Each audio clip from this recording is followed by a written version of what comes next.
Okay, it's Tuesday, August 23rd. Just one more follow-up on Netflix here. You can see here, we got kind of what I was anticipating after consolidating on bar number 2. We did probe one little bit higher and we immediately had the downward reversal. You know, we failed to take a 2 up on that bar and came down to the midpoint of that bar. At that point, you were pretty red.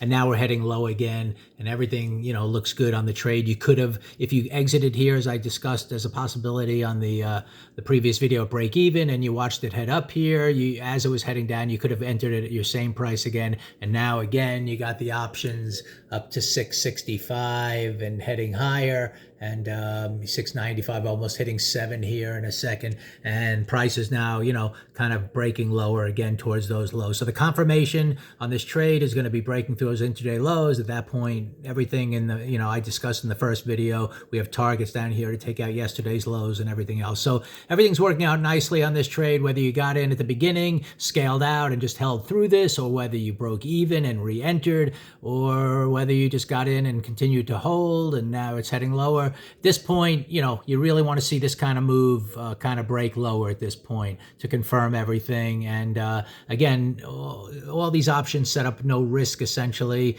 and the bias is to the downside. And you can see the main thing I wanted to follow up is just to show you Netflix has kind of just probed a little bit higher as we thought might happen given this consolidation. And now we immediately, that's what you wanted to see, this reversal bar. As soon as if it sort of broke out strongly to the upside, then, you know, all bets are off. This would have probably been the low of the day. But now, even though we're still consolidating inside the first bar, we still kind of have that bearish look. And we'll just have to see now if Netflix takes out these lows and continues lower, which definitely is still the anticipation.